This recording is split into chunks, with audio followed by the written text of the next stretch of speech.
Devin. Okay. Devin? Hello? Oh, I can hear you now. Yes. Can you hear me now? Can you hear me? You're breaking up real bad. I'm getting a real bad echo. Hang on. Okay. Can include popular things. Let me. Santita, you're talking? Yeah. Hey, Devin. Let me see if this helps at all. It's the signal. How's this sound now? Am I still breaking up? Hey. Oh wow. Okay. Well, I guess we'll have to be on the phone then, yes? I guess we'll have to be on the phone. I'm just gonna call you. I can't really understand you on clean feed right now. Okay. All right. Appreciate all of you. Happy Veterans Day. Have a wonderful.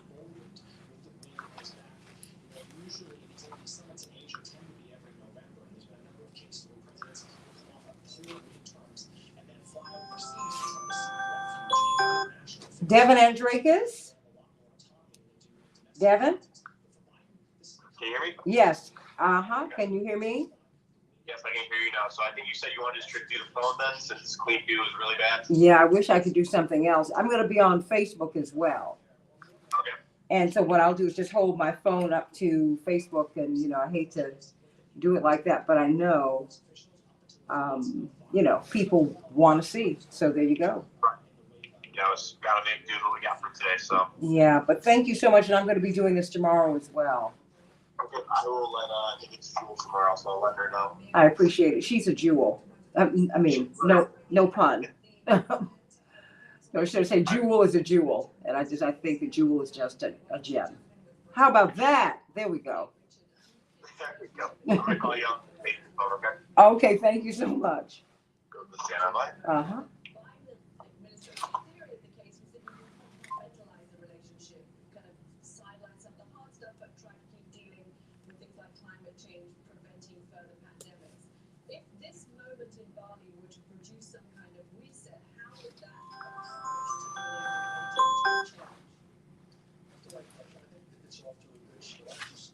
Devin? I can hear you. Can you hear me? Yes. Okay, great. Oh, wow. Okay. And I mean, I tease you about it all the time, but I appreciate that about you. What do you think is going to happen with Herschel Walker? I mean, it seems to me that Republicans are playing. Do you need a few extra minutes today? Or? Yes, I do.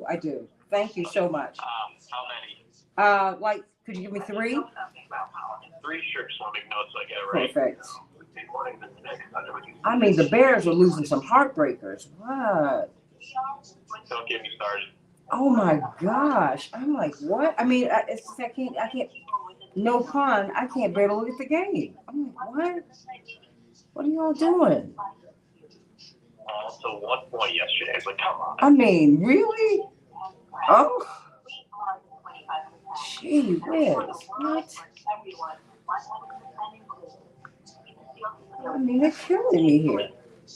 Well, it makes you feel better. The Bears, Packers, and Lions are all now tied for last place and second place. That is horrible. Shoot. That is horrible. I mean, this is awful. It's awful. Awful. Now, is it better for me to stay here, or would you like for me to be on an earpiece? Let me hear this. How does that sound? Does that sound any better? Okay. Which would you prefer? I was on speaker. Let me come off of the speaker. Can you hear me now? How is that now? Speaker and see how that sounds. Okay, wait a minute. Hold on. Okay, hold on.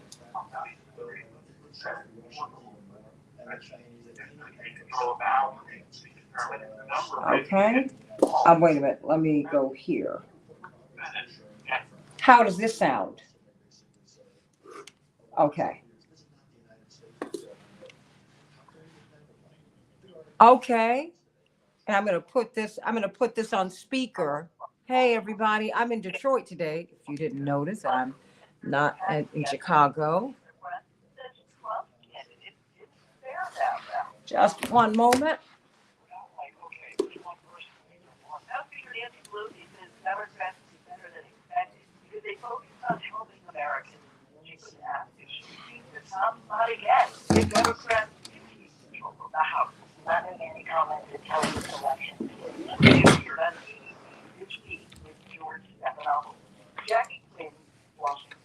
This morning of a deadly shooting at the University of Virginia. Email the University of evidence that 3 people were killed and wounded, searching for a suspect who remains unbarred. This big news. I turned a wild win yesterday over the Buffalo Bills. It was fun to see the Taglia was there. One of the greatest games of the year in overtime, 36-30 was the final, like how last game. So it appears that Buffalo has won the game in regulation, stopping the Vikings on 4th goal. We didn't have to score that Josh Allen bubble was down, giving the Vikings the lead. So many plays in this game, including an acrobatic catch by Justin Jefferson to keep the game alive. Okay, Reverend Erie, can you try talking for me, please? 1, 2, 3, 4, 5, 4, 3, 2, 1. Those balls 3. Keep it at that. What's your parking for? Yep, I can hear you on the Facebook. We're all good. Okay. Okay. And what I'm gonna do on, you can hear my Facebook.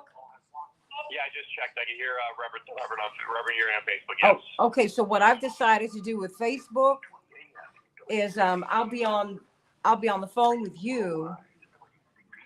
I'll be on the phone with you, Devin, and then I'll switch over to my speaker so that my guests can be heard. Okay, thank you.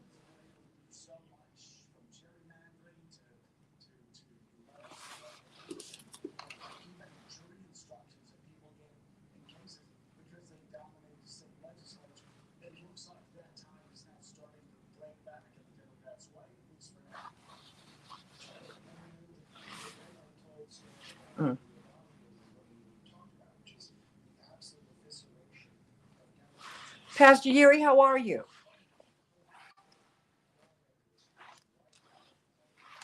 Good. Hold on. Let me test you here. Okay, you can speak to the audience. Everyone, can you hear Pastor Yuri? Pastor Yuri, please. How are you? No, a little louder, please. An oral prescription medication. How are you? Okay, great. Everyone, can you hear Pastor Yuri? I'm sorry we have to do it this way today, but I am in Detroit. And I have to kind of try and do it this way. But I'm glad to be with you today. And I'm going to take a couple of days off next week for the holiday. Hey, everybody. Can you hear? Just let me know if you can hear. Let me know what the sound. Okay. All right. Hey, Dave, Andre. You all let me know if you all can hear. Streaming great. So I wanted to make sure that you all, Detroit, Michigan here. No, not a new studio. I'm at the hotel. I'm at the Motor City. We're at the Automotive Summit for Rainbow Push, where we try to get really people of color and particularly Black people more involved in the auto industry. You know, there is more to buying an auto, or there's more to the automotive industry than buying a car, having a car dealership. There's manufacturing a car, and there are all the little widgets that make up a car, and that are associated with cars. Those are big contracts, and we have not known about them. We've been shut out of them, and so you know that has been part of Reverend's work too. So it's been good seeing a lot of people here. Saw Congressman John Conyers' brother last night, who was a huge auto dealer, one of the biggest over the past 50 years, really, and wonderful people. And so it's good to see all of you here today. We're going to be doing a real postmortem on these midterms, starting off with some good news from Pastor Todd Geary, but we're going to talk about these midterms and what really happened. You know, should Democrats be jubilant by the way, or part of vigilant. why guys keep doing it somewhere along the way. Somewhere, it probably I works. think we should They're be gonna both keep because it's doing that. razor thin. However, when someone tells you that this is painful And or so hurts to them, treat this as some kind of democratic landslide, I don't think is right. You know, and it takes us away from the work that has to be done. Because it's still razor thin margins in the House and the Senate, the legislatures.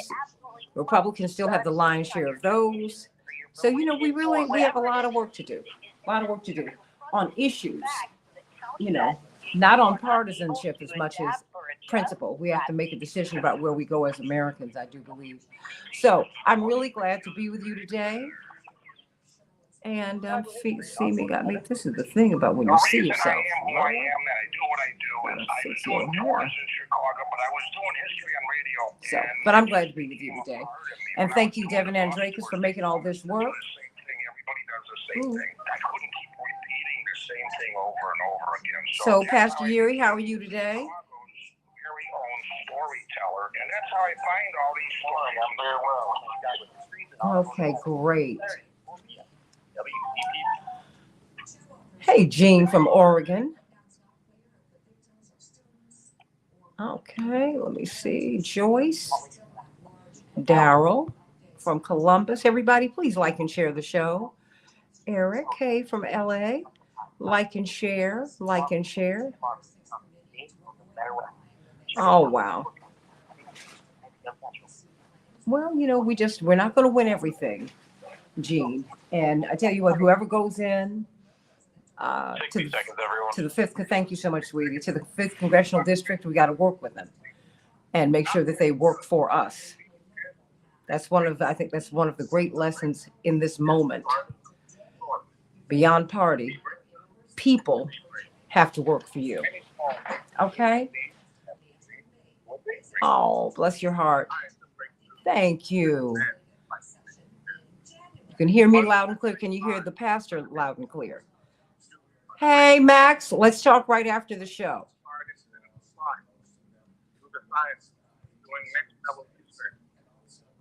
All right.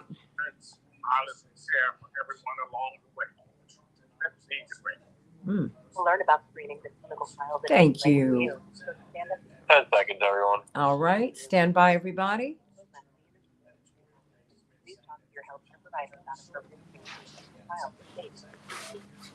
Change the world, change the world, change the world. We can change the world, we can change the world, change the world. This is the Santita Jackson Show. And hate the place for others not to know. Gotta save the children, we can't wait. Let's change the world. Hey, everybody. Welcome, welcome, welcome to the Santita Jackson Show. It's November 14th. Yes. Hey, hey, hey, everybody. Welcome to the Santita Jackson Show. Okay, Devin, am I on? Okay. Yeah, Devin, am I on the air? Okay. Hey, everybody. Welcome to the Santita Jackson Show, WCPT 820, the nation's largest progressive talk radio station, and AM 950 radio, the voice of progressive Minnesota. I am Santita Jackson. It's a joy to be with you today on Facebook on the Santita Jackson and Friends page, and on YouTube, the Santita Jackson Show. Everybody, please like and share, like and share, like and share, like and share. It's a joy to be with you today. We're going to do a real post-mortem on the midterms. When I say a real post-mortem, I think we have to be very honest. I hear a fair amount of programming and propagandizing on all of the networks, from the right and the left. And I think we have to get down to look at the numbers, look at what's happened, and look at the fact that we have razor thin margins. America is split. And you don't get that sense when you look at the news. And we have got to look at what we're looking at, right? Should Democrats be jubilant or vigilant? Let's talk about that. You know, this is not just about getting one person reelected, which is what I'm seeing a lot of. This is really about the direction in which Americans want to go. Most Americans can't go to the emergency room. 1 in 4 Americans this year will not have a Thanksgiving dinner because they cannot afford it. We've got a lot of things going on, and we need to deal with the fact that Americans have some real needs that need to be addressed. And who's going to address them? I can't celebrate for a person. I have to celebrate a principle and make sure that we have a floor beneath which no human being can fall. We need to end poverty. We need to end hunger. We need to have an education system where everybody can become who they are supposed to be. So let's talk about that today. Let's look at what really happened in these midterms and get some good news from Pastor Todd Yeary and some information on our health from Dr. Shanina Knighton. So let's get right to it, everybody.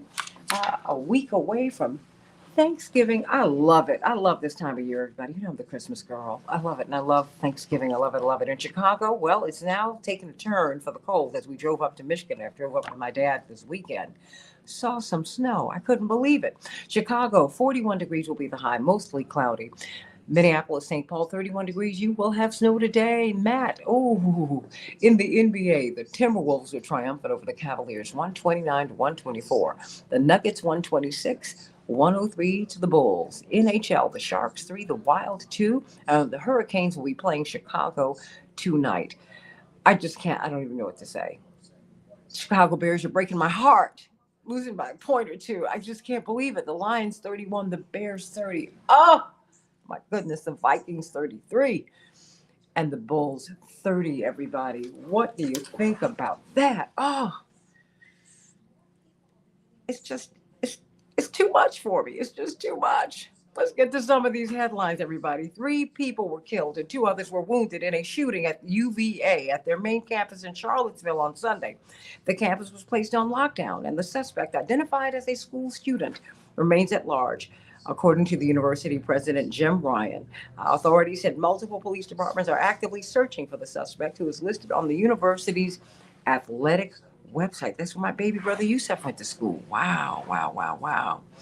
After projected victories in close contests in Nevada and Arizona over the weekend, Democrats will keep their Senate majority for the next 2 years. Now all we have to do is find out about December 6th, what's going to happen with Raphael Warnock, Senator Warnock, and Herschel Walker. Retaining Senate control is a huge boost to the Democrats, according to all news reports, and to President Biden, and opens a clear path for the Senate Democrats to reject bills passed by the House. And which means they can set their own agenda. It also means that if you get Senator Warnock in, that might effectively be a check on Senator Sinema and Manchin. So we will see. Every vote matters. A pair of vintage military planes collided in midair at the wings over Dallas Air Show on Saturday, killing 6 people on board. How sad.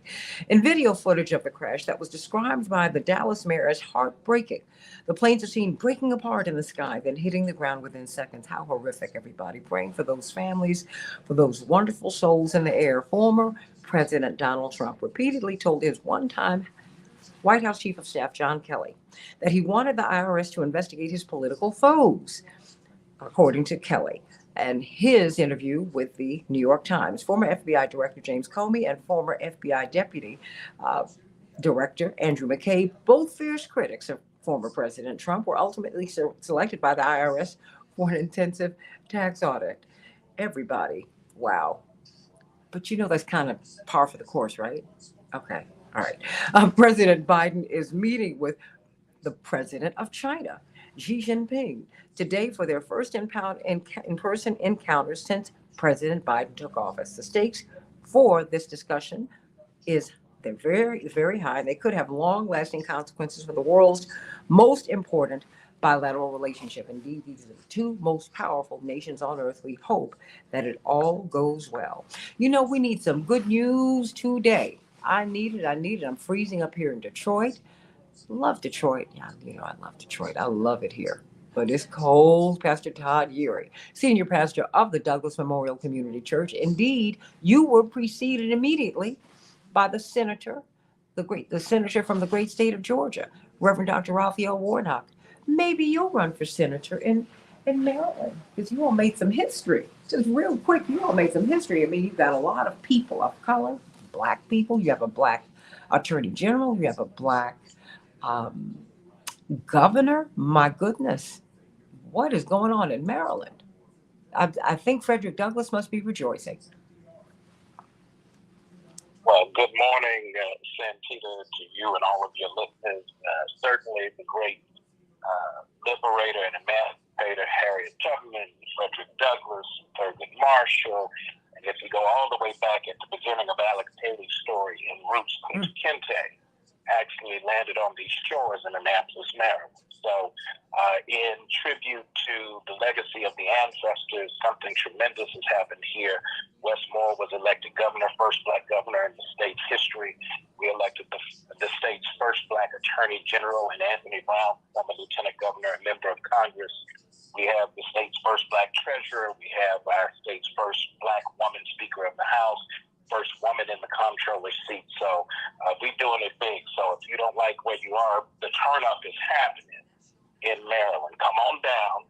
It won't be as cold, praise the Lord, and we'll just keep on going. Good to be with you this morning, Santita. As you are making it work, big ups to you on pressing through, coordinating everything just to be able to make sure that you do what you do. And I figured that would be the inspiration for this morning's conversation. So let's get down to business. Here we go. Good morning, Chicago. Good morning, Twin Cities, Minneapolis, St. Paul. Come on. We got to get up. Wake up, put your feet on the floor. And yes, the temperature's changing, so that floor is a little cooler than you last remembered. But go ahead, get moving. Feel it coming back at you, because guess what? You are alive. Go ahead and take a deep breath. Fill your lungs with LIFE. And get ready with that morning beverage, that morning Joe, that orange juice. Don't forget to drink that water. You got to stay hydrated, because you are on an assignment. You got to get moving. So let's get right to it. Here's what I have come to understand: the connection between election season and how we focus on our purpose. Many times we don't pursue what is for us to pursue, because the polls, the opinions of folks around us, are creating some hesitation in our ability to be able to go after what we believe is our dream, is our purpose, is our destiny. And I want to suggest to you that the only opinion that matters is yours. That your mindset, yes, your mindset, where you focus your thoughts this morning, has more to do with how you're going to meet the challenges of the day than anything else. As a matter of fact, Carol Dweck some time ago wrote a book called Mindset. It's the new psychology of success. And the point she makes is that one of the things that we have to have is a growth mindset. That today presents an opportunity to grow, even though you may have to face some challenges. I'm going to say that one more time. There's an opportunity for you to grow, for you to expand, for you to extend your reach, for you to pursue your purpose, even though you may have to face some challenges. And so what must we do? We must be willing and ready to make sure that we bring the best of who we are. And even if we face some difficulty, we incorporate it into our success plan. So trouble is not necessarily resistance. Trouble is a necessary ingredient for you to be able to tap into an inner strength that you would not be able to present if you had not had the challenge. So whatever comes your way today, your mind is focused. And the way I would say that we ought to pursue it is to remember that you should always carry with you a song. Yeah, a song. Now, if you've ever seen Coach Prime, Deion Sanders down at Jackson State University, he has for his team before every game what he calls his theme song. After he gives the team the pep talk, after they talk about game strategy, he turns to somebody in the room. He must have a DJ in his pocket, and he says, "Start my theme song," and it takes them into a mindset that gets them ready to play the game regardless of the challenges that come. You should have a theme song. And I believe when our good brother Steve put out that track, that wonderful track called Songs in the Key of Life, that wonderful album, one of the songs on it was Sir Duke. Yes, it was Sir Duke. And I believe I started thinking about Sir Duke. And remember the lyrics: music is a world within itself with a language we all understand, with an equal opportunity for all to sing, dance, and clap their hands. That's zero assignment today. You sing, you dance, you clap your hands, you meet the challenge, you tap into your greatness, pursue your purpose without apology, and don't listen to the polls. Walk in your purpose because you are bad somebody. Start your theme music and go change the world. That's some good news for today. Thanks, Santita, for letting me hang out. Oh, I love it. I love it. I love it. I love it. You know, every you're going to get a challenge now. You're going to get that. That's all right. It's all right. It's going to help you to develop another set of skills. Love Pastor Todd Yeary. Pastor Todd Yeary, senior pastor of the Douglas Memorial Community Church, iconic church in Baltimore, Maryland. Can't wait to have you back maybe tomorrow or the next day if you are not in court, because we're going to be doing post-mortem on these on these elections, because we're not out of the 2022 midterms yet. December 6th, everybody. For those of you who are in the Atlanta area, who are in Georgia, who are listening to us today, please have the intention of voting. The way they change the laws, you're not going to be able to register to vote, but that doesn't mean that you cannot vote. A lot of people did not vote. A lot of people did. So make sure that you do. Hey, everybody, sending Pastor Todd Yeary so much love. Of course, he's from Rainbow Push Coalition as well. Dr. Shanina Knighton, infection preventionist, brilliant nurse, college lecturer, wife, mom. She does it all, covers the waterfront. We love her. We love her. We love her. And we need her now more than ever. Boy, I tell you what, you got me on Friday when you talked about not just washing my hands, but the proper way to dry my hands. But you know, now we are moving into the holidays. I mean, next week, if you can believe it, we're almost in 2023. And we are moving into Thanksgiving. No one's talking about the pandemic, but we are still in it. And you know, you want to put that turkey and that ham in the middle of that table. I know I do. And people are going to do it. What's the best and safest way? I mean, can you give us some safety tips for the holiday and just continue to walk us through it? Because you're not being, you're repeating, but it's not boring, because it's something that I think that we need to be, of which we must be mindful. Dr. Shanita Knighton. Good morning, Santita. Good I morning. think the biggest thing is, you're right. You're absolutely right. I do feel like a broken record, to be honest with you, because it does sound repetitive. And I think, even to maybe what would probably be helpful is maybe for people to even think through their own traditions and what it is they do. So the recommendations that I can give is based off of how, let's say, I think Thanksgiving goes. But truthfully, I think it might even be helpful for people to even call in and express to us what their traditions are and different things that they do, because that very well may shape the conversation. Meaning, on holidays, some people do, games. So particularly, maybe they're playing cards, and there's recommendations around how to safely play cards, because there's more than one person that's doing it. Which, of course, you can't wash the cards, and so there might need to be timeouts for hand hygiene. If we're talking about, let's say, karaoke, we're talking about a microphone, others' hands having to pass the microphone, and people talking over the microphone, and if you're screaming or yelling, the fact that droplets can't come in contact with the actual microphone head. Essentially, what do you do in that particular instance? And one, again, is making sure that you're cleaning your hands before. Naturally, if someone is singing, it's not favorable that you would do it with the mask on. So being able to make sure that you project yourself onto the microphone, but not enough to where you're spitting, because droplets do fly. The other thing is making sure you're checking in with family. So regardless of what you're doing for the holiday or how you do your family tradition, checking in for the holiday just to make sure that everyone is healthy. Some people view a common cold as not being a lot. Some people may view a cough as not being a lot. Some people may view a runny nose as not being a lot. You want to know how people define their level of sick, because if you're not comfortable with their level of sick, it still doesn't stop them from coming to dwell in your place. So these are things that you may have to discuss just to ensure that you're all on the same page. You know, I'm wondering, just Call us at 773-763-9278, 773-763-WCPT. I know that uh, that when I say this, I don't want you to think that you're sounding like a broken record, but these are things that we don't think about cards, because people do play cards for the holidays, and we're touching things. We're touching. 2 years ago, we might have said, okay, we're not going to have Thanksgiving dinner, you know, but this year we are, and more increasingly, uh, many people do everything buffet style. And I have to tell you, I've gone to a few events where, they've had buffets, and I'm like, do you have a cover for the food? And there are no covers for the food. And people wearing gloves, but no masks. If you're serving the food, what's the best way? I have a couple of minutes left here. What's the best way to serve the food for the holiday, Dr. Knighton?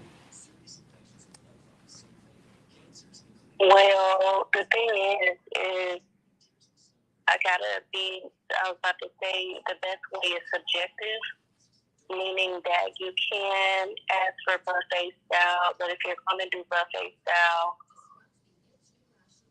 just remember everyone's going to touch the handles of the spoons. And so with that being said, you will want to make sure hand hygiene occurs before and after.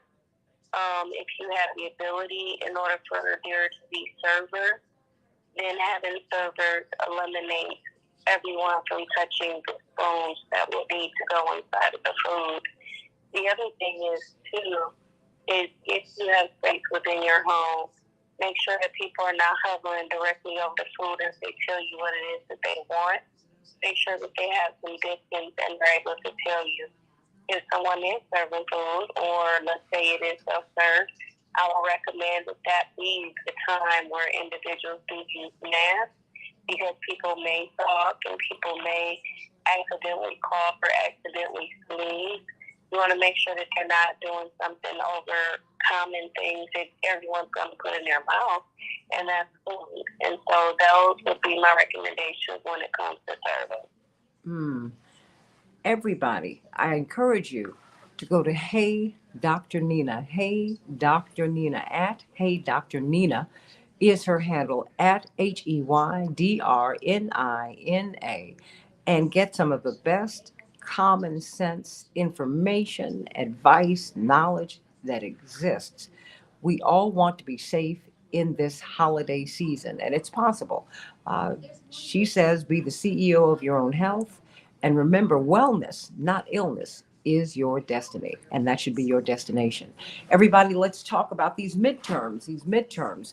What really happened here? Let's talk about it. Let's drill down. Everyone's looking at this as it's almost like it's being portrayed as a landslide victory for the Democrats. That's not what happened. But I think we should be celebrating, and I think we should be jubilant, but we should be vigilant more than anything. And we need to be honest and really examine what happened here. 773-763 WCPT, the Santita Jackson Show. Back in just a minute.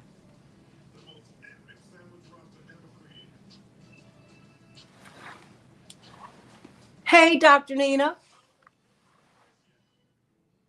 Good morning. How are you? I am doing fine, thank you. Up here in Detroit today. Woo! And I was in your city. Oh, did you have a good time? Did it get cold for you? Oh, my goodness.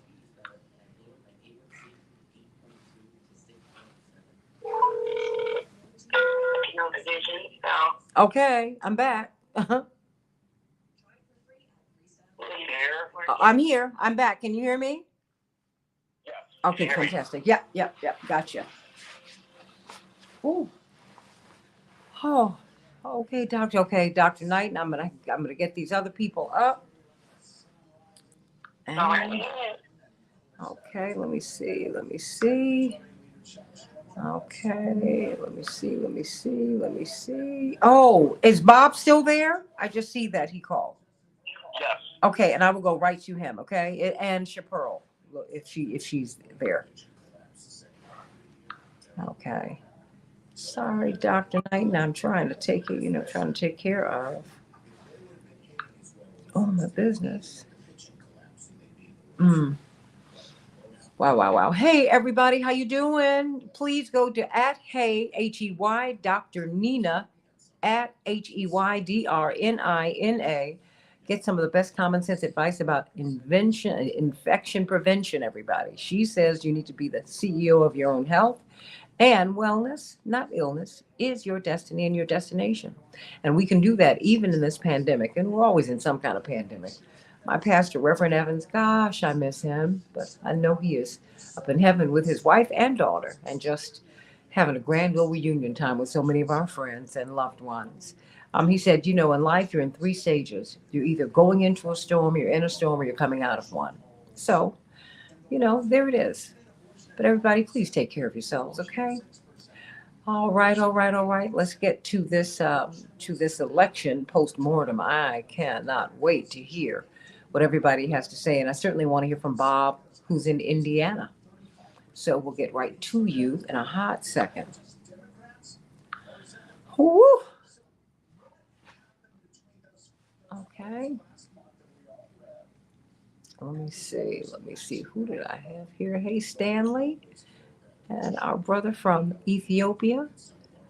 I am doing my show from the Motor City Hotel and Casino in Detroit, Michigan. I'm at the Wall Street Conference. Go to rainbowpush.org, not Wall Street, the automotive conference. Go to rainbowpush.org. They're going to have some of the seminars today. This is about really getting the suppliers connected to the auto industry. When you get a car and you see the seats, you see the rugs in the car, the cup holders and all of that, those are contracts. Those are made by different companies and they have contracts. And many African Americans in particular do not know that these contracts, that these areas of endeavor exist. And so helping to open up people's minds to understand all of the business that's available in the auto industry. That's part of the mission, just as we do on Wall Street and in Silicon Valley. All right, sending Shapiro, Senator Taylor, Attorney Connolly, and Attorney Jill Jones through. Could get answer on Attorney Patil. I'll try again in a few minutes. I appreciate that. Thank you so much. I'm going to go to Shapiro and then to Bob, okay? And 50 seconds. Fantastic. Okay. Okay, please tell Bob I'm just to cue him up. Thank you so much. Will do. Hey, everybody. How you doing? Anita, I love Detroit. I love it. I feel so at home here. I really, really do. Love it. Love it. I can't even explain it. I don't need to. I just love it.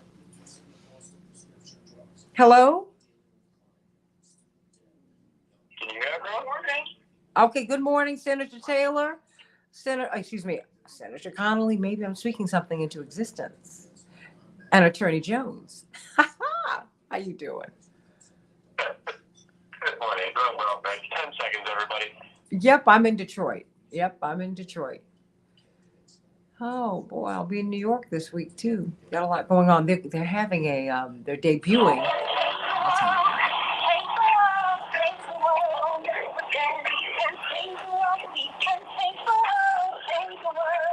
This is the Santita Jackson Show.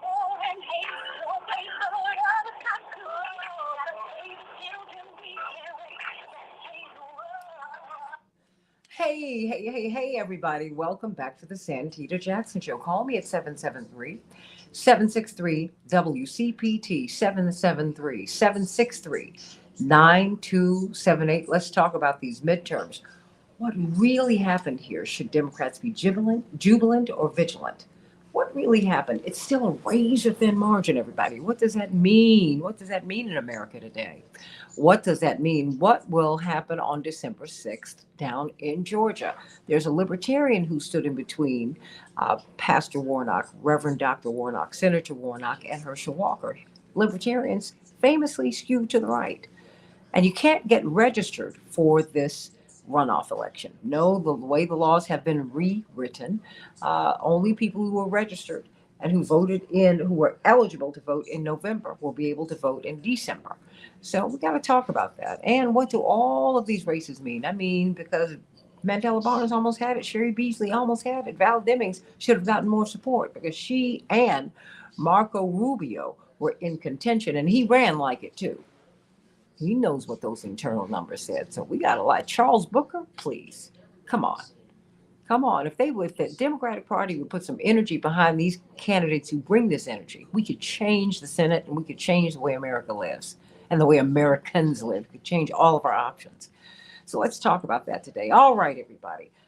Call me at 773-763 WCPT 773-763-9278. Before we get to this real postmortem on the midterms, let's get to Chaparral Wells. Okay, I know you're beginning to shut down taking orders because so many people are ordering from you. That is good news. I'm glad I got my order in because I sure did, everybody. I'm not playing. I know what I want for the holidays. And yes, I'm a freeze what I don't eat. And I'll eat more of it. How you doing, Miss Celebrations by us? I'm good, Santita, and good morning. Yes, this is our last week for Thanksgiving, so don't hesitate to give us a call, 708-526-4546. We can handle all of your turkey, your dressing, your mac and cheese, your cranberry sauce, your sweet potatoes, your green beans, your fried corn, whatever it is that you need for your holiday table. Don't hesitate to give us a call, 708-526-4546. We can also handle your desserts, your sweet potato pie, your caramel cake, your chocolate cake, your red velvet cake, your German chocolate cake, your banana pudding and peach cobbler. So don't hesitate to call us. Today this week is the last week for Thanksgiving. Then we'll be rolling right on into Christmas. So give us a call, 708-526-4546. We look forward to serving you. Thank you so much, Santita. Oh, you are more than welcome. You are more than welcome. It's great food, great victuals from Chaparral Wells and Celebrations by us. Hey, everybody. Let's talk about what happened in these midterms. It's a razor-thin margin. We're going to have Dwight McKee joining us at the top of the hour. We're going to have attorney Robert Patillo joining us very soon. But, of course, we've got attorney. Well, I mean, Darrell Jones was down there observing the elections in Georgia, and he's got to go back, I know, December 6th, because that is when you're going to have the runoff between Senator Raphael Warnock and Herschel Walker. What's the race going to look like without the Libertarian in between them? What's that going to look like? And wow, Saturday night, game changer. Nevada and Arizona gave us two Democratic senators, again, by the hair of our chinny chin chin. And that's why I want us to do a real postmortem on the work that still needs to be done to really make America truly great. And of course, we've got attorney Aaron Connolly who can talk to us about Arizona. Oh my goodness, and all over the country, brilliant political strategist and organizer. And Wisconsin State Senator Lena Taylor. Let's start with you because, you know, Mandela Barnes almost had it. He almost had it. But let's look at what these campaigns did well and what they could have done better as we look at the future, because Mandela Barnes is only 35 years of age. I mean, Stacey Abrams is a young woman. I don't want to see her stop. I want to see Sherry Beasley run again. I want to see Charles Booker I want him to keep on running from the hood to the holler until he gets it. I mean, because he can. There are more registered Democrats in the state of Kentucky than there are Republicans. There's no reason for us not to at least have one U.S. senator out of the great state of Kentucky. No reason, except for, I don't know, but you're the elected official. Talk to us. Last year, people might have said maybe she's being Debbie Downer, but you said, look, I really am pulling for Mandela Barnes, but hey, I don't know if I like all these people dropping out, even if they're supporting him. It gives me an uneasy feeling. And we got to have a ground game. I need to see it, and we need to see it right now. Give us your postmortem on what happened in Wisconsin, even as Governor Tony Evers won. You know, we've always been a state that is a blue state with red polka dots, red state with blue polka dots, however you want to see it. And so the concept of having Swiss government is something, that I've been able to participate in during my time as a legislator. And so really it's not fully surprising, right? That we did have split government. I will say that thank goodness that Evers won, because it means that we now at least have a block to what the legislature can do. That's legislature is fully controlled by the Republicans, and they almost had a veto-proof legislature. We lost the seat in the state Senate, and we lost 3 seats in the Assembly. So we were able to maintain 2 to prevent them from having a veto-proof legislature. We had an increase in people who voted, a record number of people who voted in the midterm statewide. But in Milwaukee, we actually had a lower turnout than what was anticipated. We were on pace, they said, to do a 70-75% turnout. Instead, the turnout was 68%. We had the second highest turnout for young people in the midterm. However, it wasn't as high as our young people voted in 2018. In particular, 27% of 18 to 29-year-olds voted, but that was a 31% number in 2018. So what we found is there was an increase, but in Milwaukee County and in the city of Milwaukee, we were off by about 40,000 votes, is what they're saying, something like that. Mandela lost by 25,422 votes on the last time I looked. He had 49.4% of the votes, and Ron Johnson had 50.4% of the votes. I will say that what Mandela did good was run until the end. What his supporters and partners out there did good was they did a ground campaign that had busloads going to knock on doors on election day. Like it was, and even before that, people were doing things, bringing surrogates in. Problem that I saw is just how long they did that. 7 days before the election to put a intense campaign down is difficult. To move a community that has, and when you say that people will say, "Oh, she's being a Debbie Downer," I was only speaking the facts about voter suppression changes turnout. Like there's no other way to say it. So you've got to massage those voters more. And as someone who's tried to move voters in this community for a couple decades, I just know this is what it takes. And you got to be with people on the ground, and you got to come early. You can't come, 2 months, less than 2 months before the election and touch base. $67 million was spent by the Barnes campaign and $77 million by Ron Johnson. And I'll just end with and $500,000 more a little earlier on the ground to move what ended up being some of the highest black wars, a reduction by 11, 12. In my ward, it was by 12.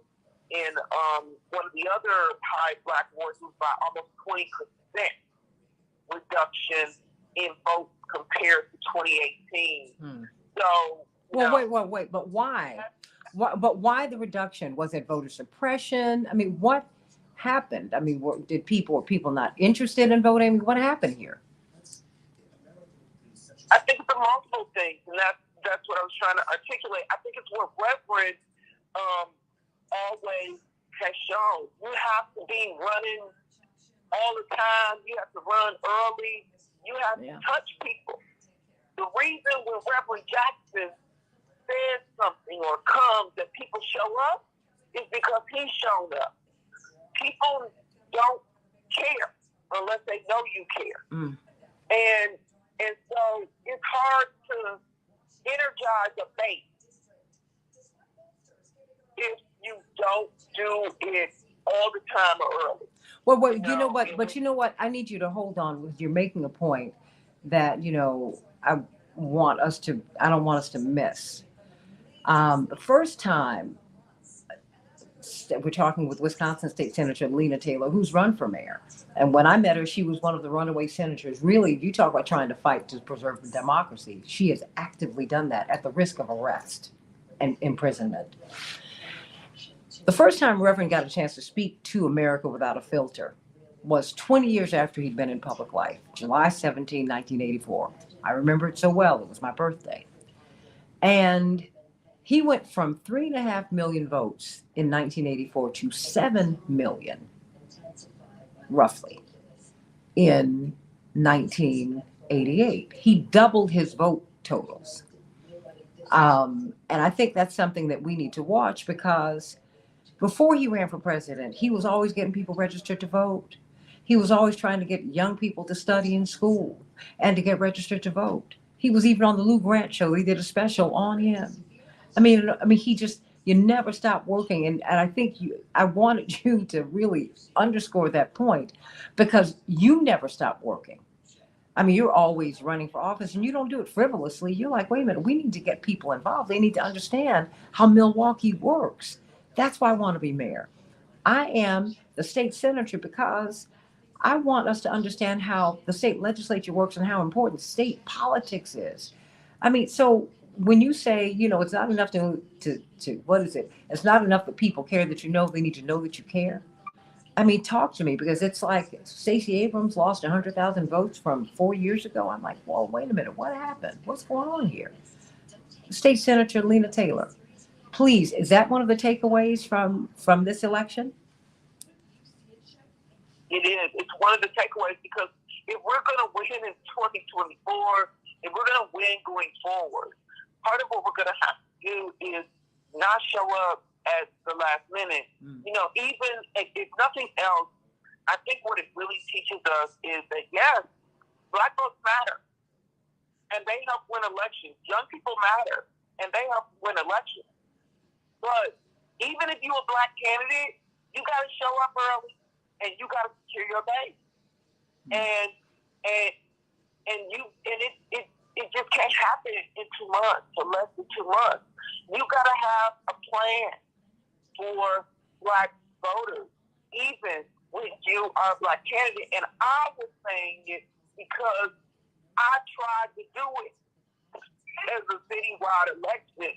And even when you would believe that we're going to show up for our interests, you got to have the money and the people and the dollars to put the message out in order to be able to do that. And although Mandela had the dollars, I do believe that the concept of having someone assigned to help move the Black community was just not something that the individuals that were running his campaign thought or did. I really believe that they were under the impression that we can just show up like these individuals have run campaigns in our state of often done. That's what happened with Hillary. And so it was the reason that those things were being said. Mandela brought energy to the campaign to close the gap by 25,000, like at 25,000, make a gap to be at 25,000 votes on a statewide election. That's the smallest margin that that existed on someone running against Ron Johnson. So he has something to be proud of, regardless, in a state where, we have some horrific, stats for African Americans. He surely did close the gap. There's no question about that. And did good in that sense. But there are lessons to be learned from this that we have to take away. If we want to win the Supreme Court race, it's going to be right away going on next. If we want to win statewide for the president. Everybody, before I go to you, Attorney Jones and Attorney Connolly, let me go to Bob from Indiana, who has some thoughts. I hope you're still there. Bob, how you doing? Oh, not too terrible bad at the moment, Santita. I hope everything's okay on your end. Oh, you're just sweet. Absolutely. And with your mom and pop and everybody. Oh, thank you so much. Well, yeah, I'm pleased with what happened in Arizona and Nevada. Mm-hmm. Yes. However, I personally think that it is going to become over time more and more critical that we get Reverend Warnock back in Georgia, Mm-hmm. because the margin is so thin, and you know how things can happen in Washington with these people, particularly when you have margins that close, and we still have, I believe, Manchin and Sinema to deal with. So I think, I believe Warnock once again can still be the ace in the hole for the Democrats. I really do. Mm. Well, you know what? Let's ask, because, you, Attorney Jones, you were down there and you were asked to be an election observer, just as President Carter is asked to be an election observer all around the world. What is the sense that you're getting on the ground? I mean, because these, I think the reason I wanted to do this today, Attorney Connolly and State Senator Taylor and Attorney Jones, is because the margins are still so thin. I see all this jubilation. I'm like, nah, we're jubilant, but we need to be vigilant because it's still tight. What do you see down in Georgia? I mean, because now, if people want to get registered to vote, they can't. In this little interregnum. Attorney Jones. Yeah, good morning, Santita, and to all the panelists that we have on this morning. Let me tell you, the Transformers Justice Coalition, we actually did a command center that was out of Milwaukee, Wisconsin. We were fielding calls out of Georgia. We'll be going down into Georgia for the runoff election. Let me tell you, two points, if I may. One, with regards to Lieutenant Governor Barnes in Milwaukee, Wisconsin. I've been around elective politics and around organized politics and organized campaigns for many, many years, as starting out as a young kid. And I can tell you that in Milwaukee, when I had the opportunity to see the Barnes campaign actually at work in one of the union halls, where they had nearly 200, 300, 400 volunteers that went up and knock on doors and work the black neighborhoods and all through Milwaukee, Wisconsin. It was incredibly impressive with regards to what he put together in terms of that organizational campaign and the strategy that speaking to their campaign management that they had brought in with dealing with the African American community, which is incredible.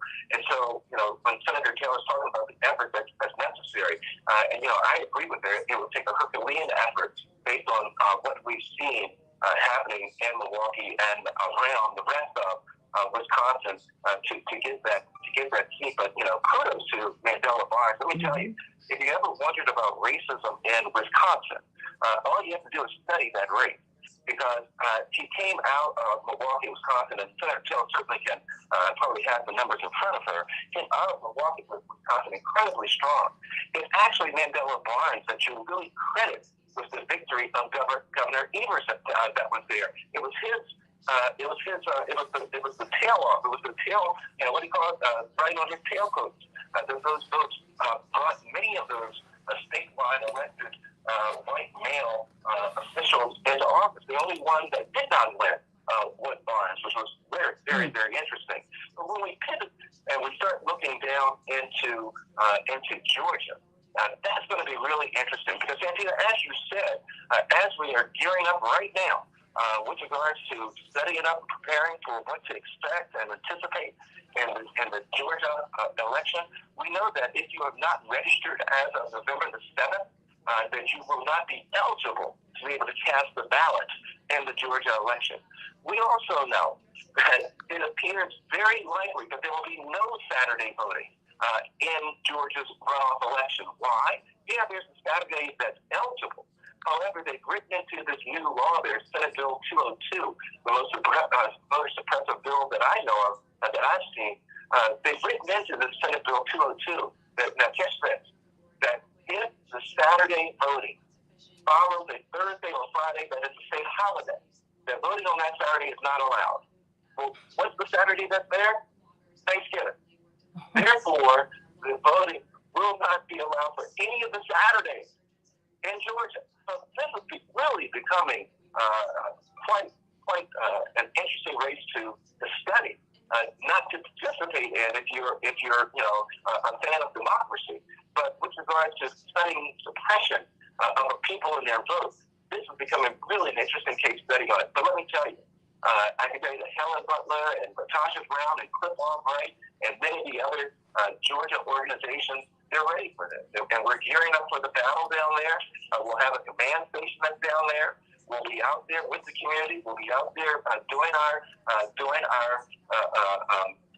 voter case that we do to get the community informed. We're only going to have what really is going to be about a 2-week period of really heavy campaigning, because you're already cutting into the 30 days that's there. And then the other piece that's going to be even more interesting is going to be the absentee balloting, because all of that's going to be reduced as well with regards to the state being able to get the absentee ballots out, people being able to request the absentee ballot, and to try to nail it back in. So it's going to be really a heavy lift for both sides of this battle that's going to be going on down there. And the other part that's going to be interesting is whether or not the people show back up, because right now they know they're not going to win the Senate. So is that going to cause some tail off on the Republican side? So there's a lot of excitement, I think, that's building up with regards to this Georgia race. I know Barbara Arnwine will be down there this week. I'll be coming down following. Of course, I have a horrible thing called work and trials I'll be doing, but I'll be down there following that. So, Santita, that's what we see happening in Georgia. Everybody, what do you think? I can't wait to hear from you when we get on the other side of the break, Attorney Aaron Connolly. I want you to respond to what you've heard and talk to us about Arizona. Whew. What a hotbed of activity Arizona is. I mean, places that we don't normally discuss. We're all tied together. We are United States of America, and we are in this garment of destiny that Dr. King talked about, and we are inextricably woven together. That's right. And so, what about what's happening in Georgia? Because they rewrote the laws, and because voting is a state's right, the states can do whatever they want. And that becomes the problem. Can you imagine not being able to vote on Saturday? And then in other places, you just mail in your vote. It's just an uneven system. We need a federally protected right to vote, and that is going to require a constitutional amendment, and that is what we need. We need that. My brother wrote that up when he was in Congress 20 plus years ago, Congressman Jesse Jackson Jr. That needs to happen. I want to know what your thoughts are today. What about this real postmortem? And even when Senator Taylor talks about Mandela Barnes, you're giving him all the credit, but let us not do what we did with President Obama. We couldn't even level criticisms that would have helped him in history, because the first thing we had to say was, well, I love him and I support him. Of course you do. And because I love you and support you, I'm going to criticize you so that you can get better. Back with more of the Santita Jackson Show. Let's do this postmortem on the midterms, the 2022 midterms, which will not be wrapped up until December 6th. That's right. Georgia, here we come. Back in just a minute.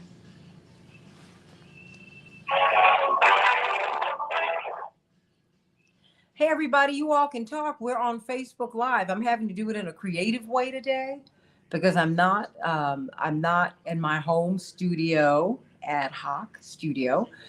We've kind of come up with something kind of sort of here. But I wanted to, I never like to be away from my morning stars, and I wanted you all to be able to enjoy the show because you all require that I come up on Facebook. One morning I just love to roll out of bed. Well, I could never roll out of bed and just do the show because I have to get prepped for it. I'm always looking at the news, I do all of that. And plus, you know what? My great grandmother, God rest her soul, Mrs. Matilda Burns, my Mama Tibby, she was a woman who couldn't read or write. And, Daryl and Aaron and Lena, we had to beg her to go vote for Dad in 1984, 1988.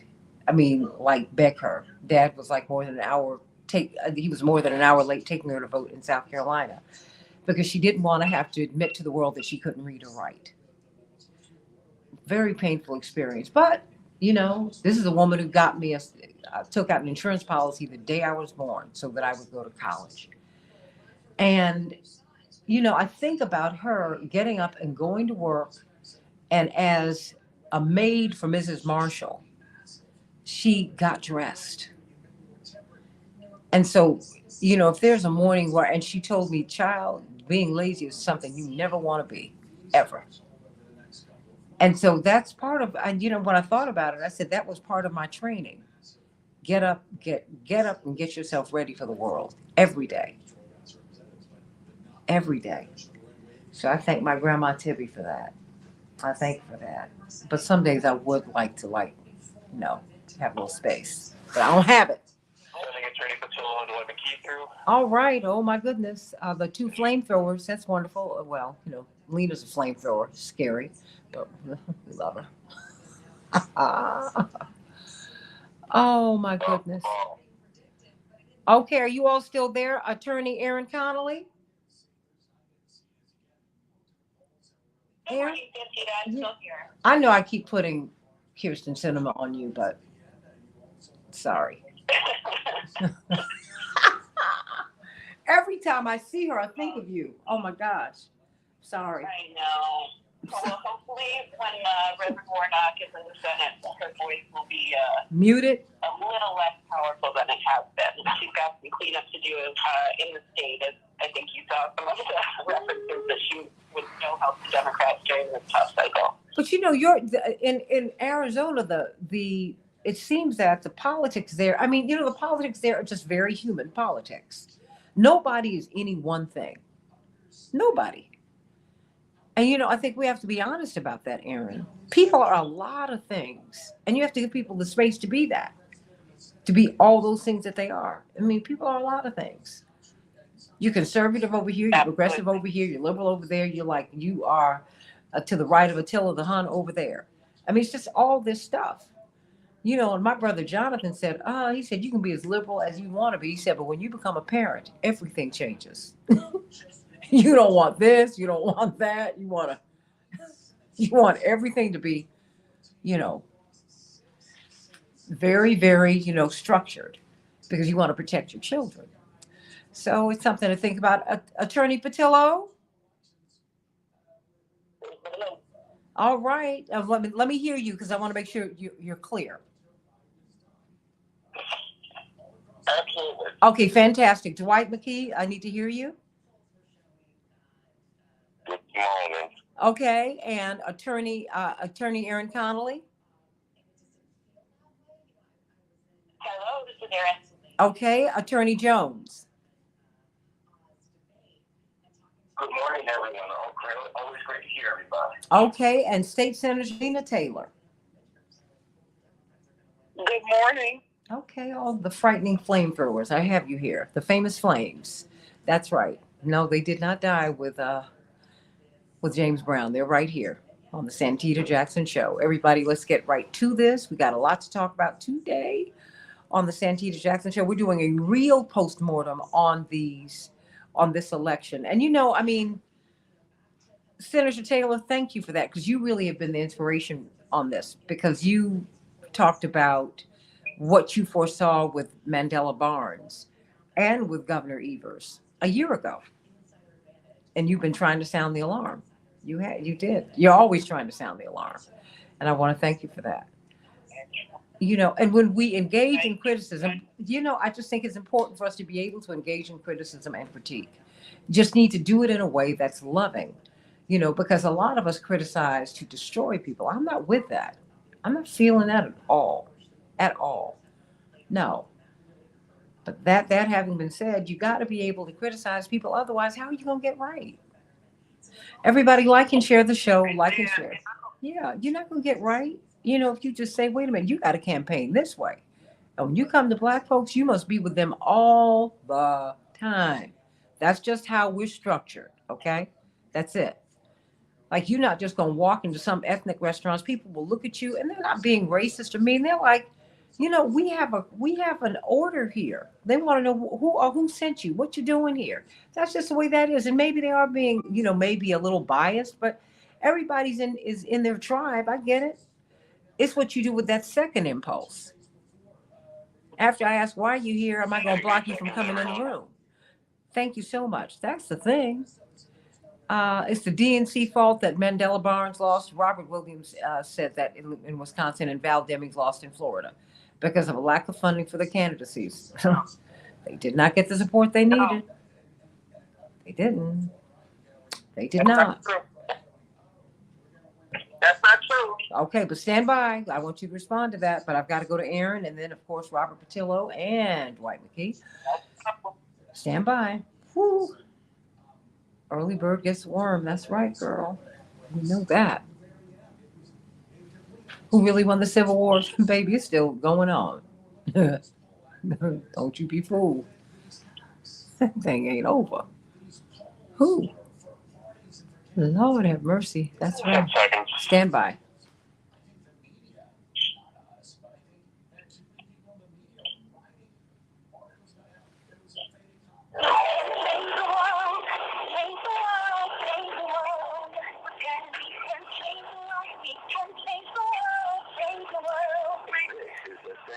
Jackson Show.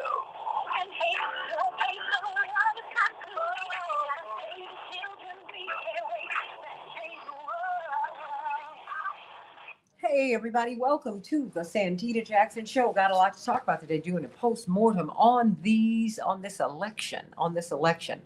Indeed, the midterms are not over until December 6th, where we will have a runoff between Senator Raphael Warnock and Herschel Walker. The Libertarian is missing from the race. Libertarians tilt right. Will that make a difference? You cannot get registered to vote in this runoff, even if you are so inspired, because of the way the laws have been rewritten in Georgia. Voter suppression, everybody, it's a real thing. So let's get to it. But let's talk about what happened in Wisconsin, what happened in Florida, what happened in North Carolina, what. We all have a lot of thoughts, and they're razor thin margins, as Dwight McKee reminded me last night. He said, don't think that this is as simple as we're trying to make it. But I'm not going to speak for him. But let him speak for himself. Because joining attorney Darrell Jones of the Transformative Justice Coalition, Wisconsin State Senator Lena Taylor, and attorney Aaron Connolly, brilliant political organizer. And she's going to give us a report on Arizona, and you just heard 30,000-foot view. We've got attorney Robert Patillo, Southeastern Regional Director for Rainbow Push, host of his own show on WAOK from 1 to 4 every Sunday Eastern Standard Time.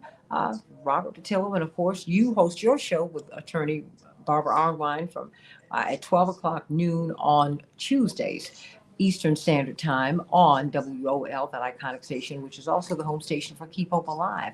And then, of course, Dr. D. Dwight McKee. So let's get to it, everybody. Like and share the show. Let's get some of these headlines together so that we can get on with the rest of the show. In Chicago, a high of 41 degrees, mostly cloudy. Minneapolis, St. Paul, 31 degrees, and snow in the NBA.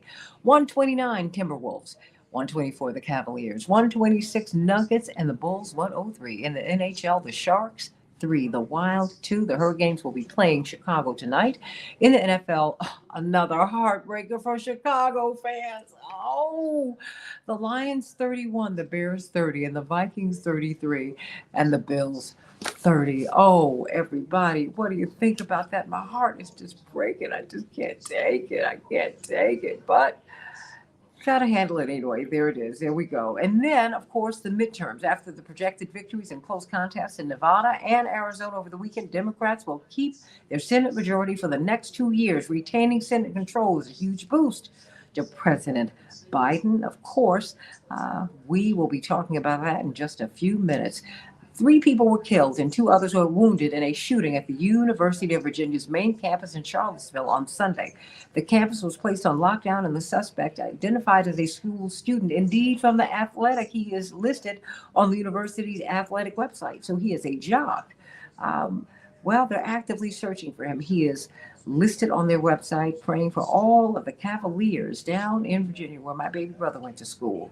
A pair of vintage military planes collided in midair at the Wings over Dallas Air Show on Saturday, killing 6 people on board. Everybody was there, saw that, witnessed the killing of those people. It's video footage, but for many people who were Witnesses, it's very, very real. Praying for all of those souls, everybody. Former President Donald Trump repeatedly told his one-time White House Chief of Staff John Kelly that he wanted the IRS to investigate his political foes.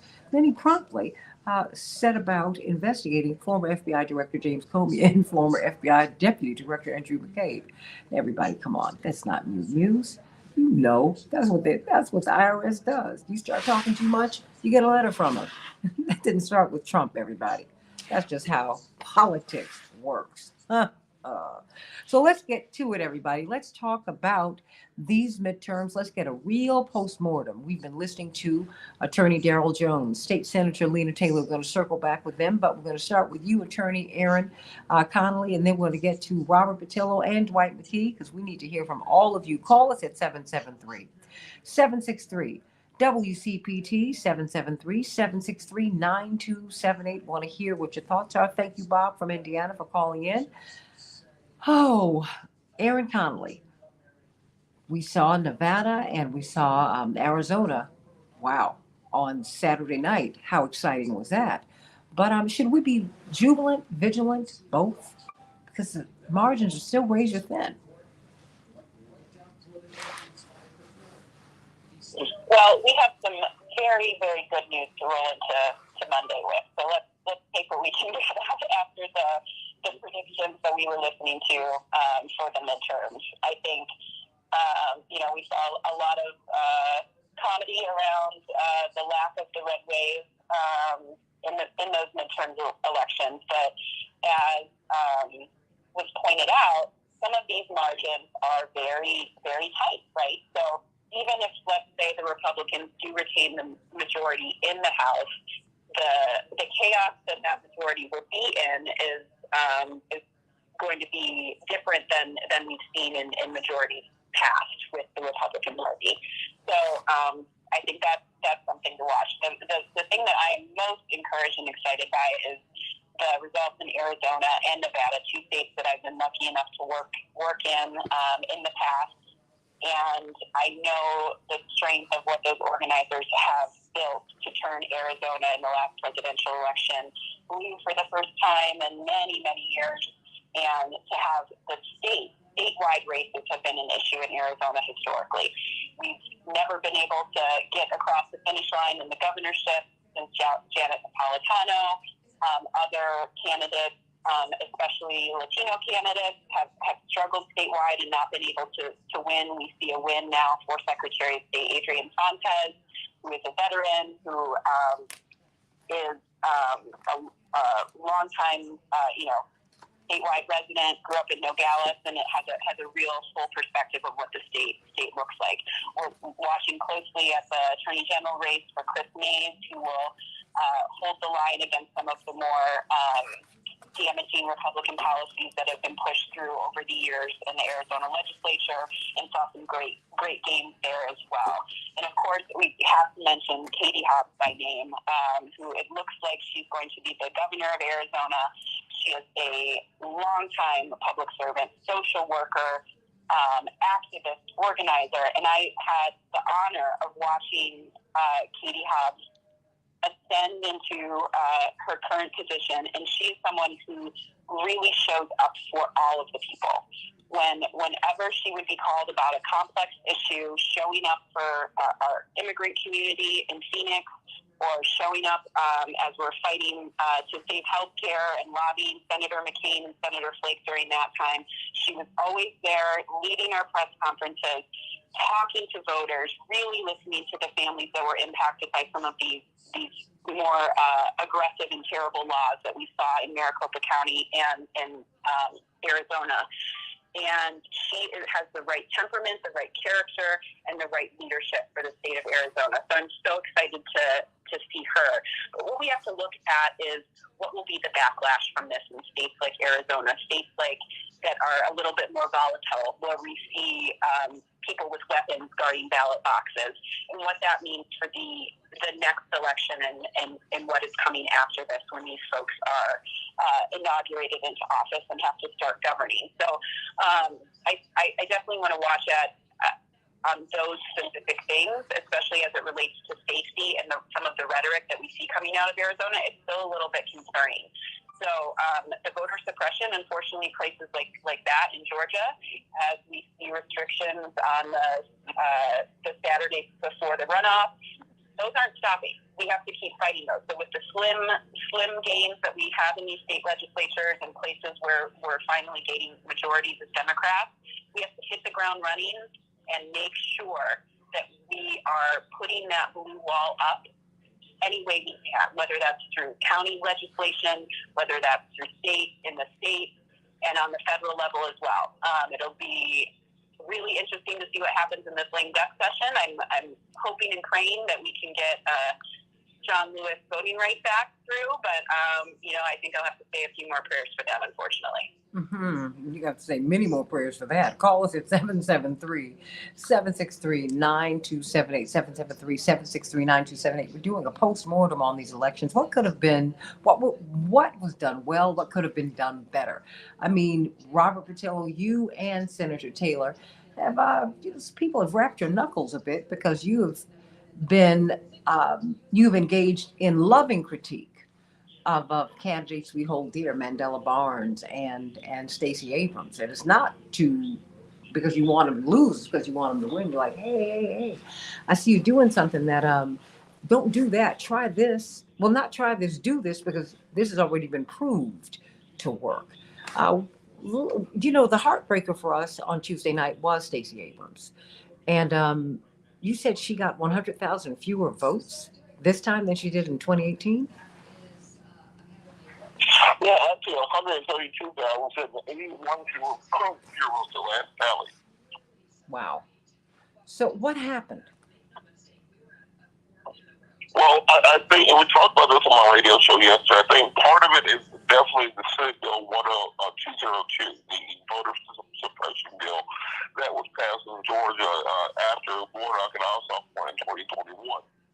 We can't discount the effect that had on limiting the vote. It did exactly what it was supposed to do. But also you have to look at the red wave that we saw state level in many states around the country, that at the same time that they were able to prevent the red wave nationally, we did see many state and local races, not just a red wave, but someone described it as a red asteroid hitting the state, because we really did go back nearly 10 years in efforts to look big blue. If you look at the return from the 2010 election, you're looking at a situation where every single statewide Democratic candidate lost their race. They lost by over 100,000 votes. And indeed, the governor's race was in the top vote getter. I was running the Attorney General's race that candidate, and the Attorney General ended up getting more votes than the gubernatorial candidate, Roy Barnes, at the time. That's what 2022, every statewide race loses. Every race loses by nearly 200,000 votes in this case. And Stacey Abrams was the top vote getter, so the second top vote getter, so the third top vote getter, with the Attorney General candidate Jim Jordan being the top vote getter on the Democratic side. And Stacey Abrams got fewer votes than Herschel Walker got in this race. So I don't think you can chalk all that up to voter suppression. I don't think you can chalk all that up to the red wave. Part of that has to go on the consultants you were hiring, the posters that you were hiring, the campaign managers and the strategists that you were putting money into the hands of. Very often, when you have a lot of your donor base who are out of state, they demand to talk about certain issues, to hire certain people, that you campaign in a certain way. Everyone back when I used to run campaign on a day-to-day basis, they'll go all the way down to the font on the yard sign or the color of the T-shirt. Sometimes the donors want to be involved because, of course, they're the ones putting the money. And that becomes difficult in a state like Georgia, where Georgia has very particular politics that don't really comport with the rest of the nation. We have a large African American population, we have a large conservative African American population, and not the Republican population. We have a lot of old Southern Baptist conservative black folks down there, being in the deep South, particularly when you get outside of Atlanta. So some of the social issues that poll well in major cities don't poll well in those areas. Additionally, you have a county structure that is broken into 159 very small counties, each one with their own voting rules, which are overseen by the Secretary of State's office. So you end up having a mishmash of rules and laws that your campaign has to know. If you don't have somebody who's local on the ground there, you can miss out on votes by just simply not knowing what the rules of that particular county are. So there were a litany of issues, I think, with the campaign that I think the biggest part is being able to have the conversation about what happened without people saying that your name calling, without people saying you're picking on somebody. And if you, the definition of insanity is doing the exact same thing and expecting a different result. So the only way to stop from doing the same thing is to analyze exactly what went wrong. And I think Republicans, if you look at what happened in 2020, they took the wrong lessons away from those races, and that led to them losing in 2022. And Democrats want to do better on the state and local level going forward. They have to figure out what they did wrong this time around. And then look at places like Pennsylvania and Michigan, where they were able to flip the legislature from red to blue, and whatever they did correctly there, so you can get better models going forward. Call us at 773-763.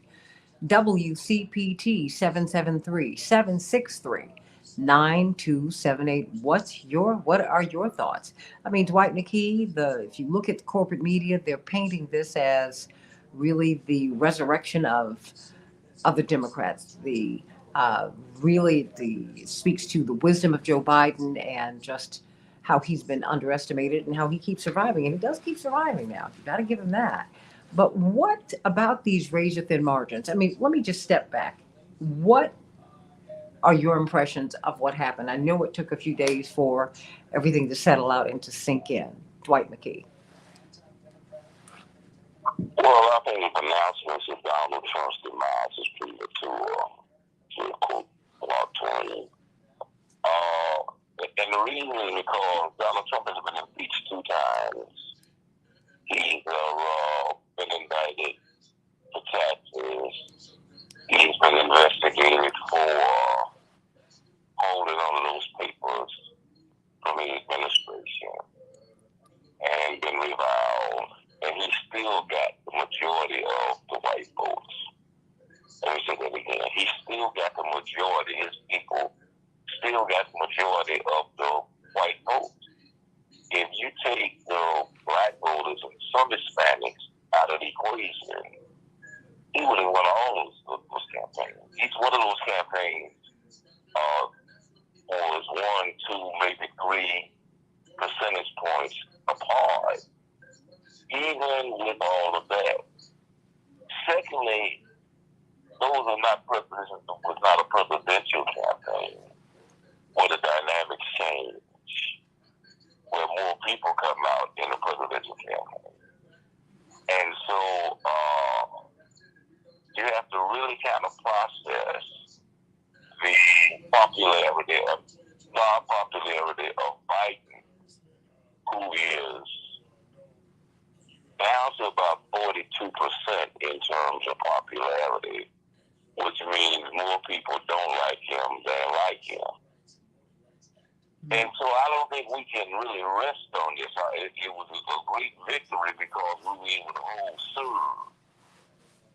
But holding serve is not necessarily winning the tournament. The tournament. I'm thinking I've got Venus and Serena on the brain. Pardon me. Winning the contest. And so we will serve, but we can't rest on our laurels because again, presidential elections are about electoral politics. And electoral politics is geographical. And once you factor in the fact that what Robert just talked about is that these Republicans still dominate at the state level, that they still are a heartbeat away from controlling the election process and the voter suppression process, then it was going to create a different dynamic for the presidential election, which is not about popular politics, which Biden probably will win the polarity. It's about electoral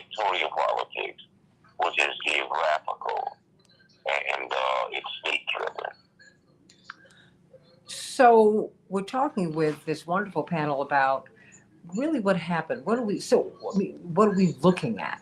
What are we looking at? Should Democrats be jubilant or vigilant? Is there more work to be done? I get the sense, Dwight, that there's this sense of jubilation. And you made this tennis analogy for me, holding serve. It's like, wait a minute, you haven't won the match yet, let alone the tournament. You're just not out of it. And I just have to wonder, just given these razor thin margins, where are Democrats? I mean, where are we as a country? Because it just seems like we're split, Dwight.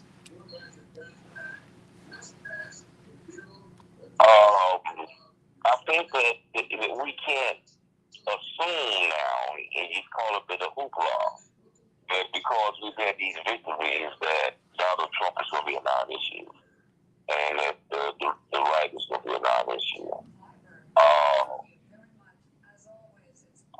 I think of Serena in Venus, I think it's Serena, in her last tournaments.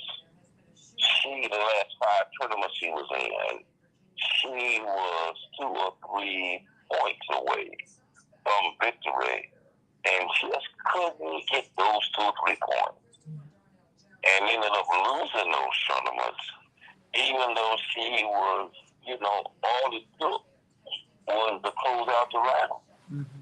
I think that we cannot take for granted that because we have these victories, that Donald Trump is not still a major threat, and that we can rest on our laurels and make assumptions that Biden is going to be the next president and Donald Trump is going to be a non-issue.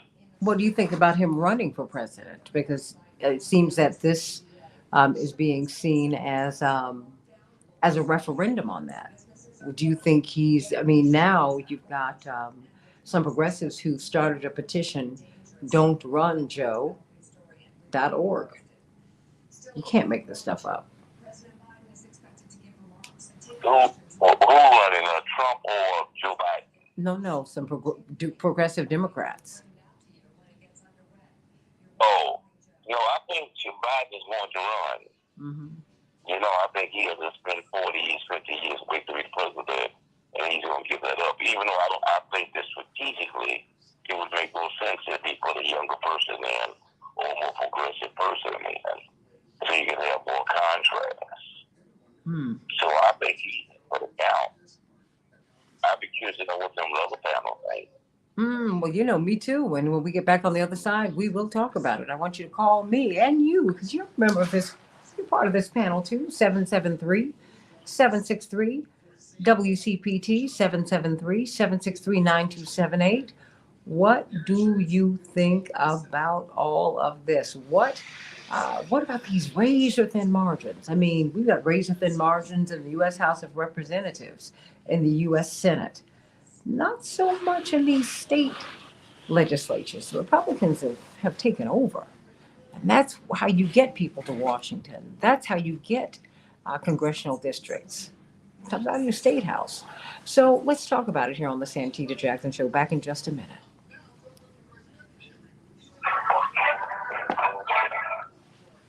Hey, everybody. Great conversation. Well, let's keep talking because we're on Facebook Live right now.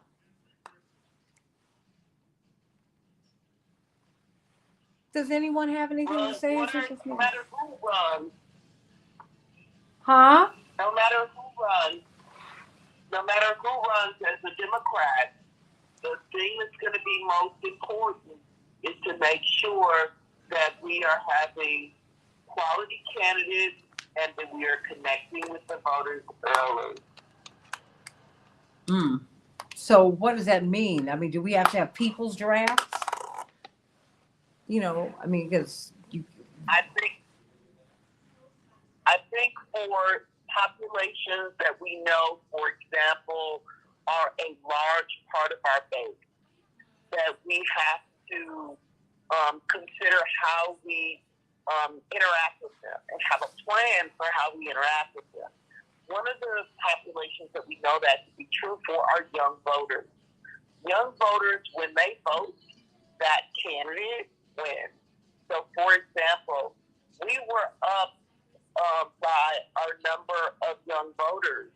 It was up, but it wasn't our highest. It wasn't the highest. Our highest had been at 31%. And the 3% difference on 3-4%, something like that difference on the numbers that came out in 2018 versus the numbers that came out in 2022, that little 3% difference, that's that 25,000 votes, that Mandela needed.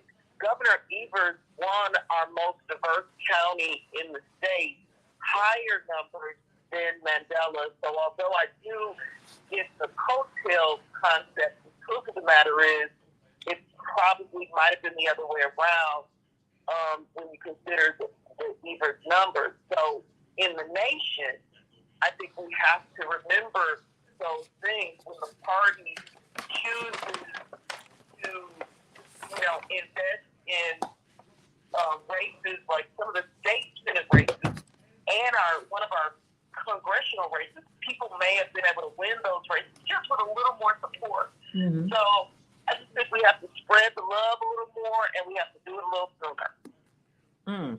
Anyone else have anything to contribute there? I mean, Aaron, what are your thoughts? Well, I always think that the next election starts the day after the previous one, right?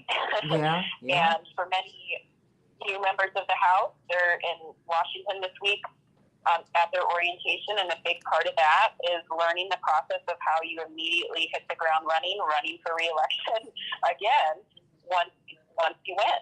And that 2 years is a short amount of time to raise enough money to continue to solidify your coalition and set the policies and priorities for your first 2 years in office, let alone the next two. So we have to back up the folks in the world that exists, right? And that means the next election started a couple days ago, and we have to start organizing on the ground, as the senator suggested, right away, and rebuild those structures, keep them active, the ones that were successful, and start the battle all over again. That's just the game. Call me at 773-763-9278. What do you think, everybody? I've got a couple of callers, and we're going to get right to them. It's just too much. Ooh. 10 seconds, everybody. Stand by. Coming up. Thank you, Devin.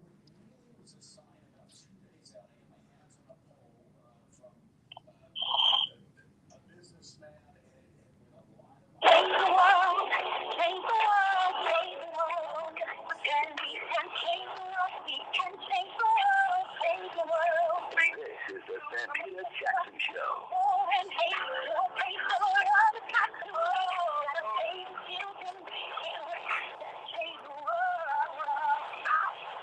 That's right, everybody. Let's change it. Get registered to vote, everybody. Even if you can't vote on December 6th in Georgia, get registered to vote. You see how important your vote is as you look at these razor-thin margins all around the country. Talking with Wisconsin State Senator Lena Taylor, doing a post-mortem on these midterms. We're talking with Attorney Darrell Jones, chairman of the Transformative Justice Coalition, brilliant political organizer, Attorney Aaron Connolly, Dwight McKee, Dr. D, social scientist, absolutely brilliant, and Attorney Robert Patillo, Southeastern Regional Director for Rainbow Push. Wonderful, wonderful, wonderful. Let me go to Jim from Chicago. Jim, what's on your mind?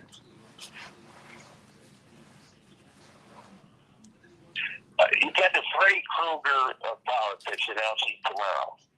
The Freddy Krueger, if they have no strategy, you can't have a Halloween contestant and a strategy behind it. He's going to deny the votes in Nevada, deny the votes in Arizona. He's going to say it was all fixed, and then he's going to come. That's going to be his platform. Tomorrow he's supposed to win out.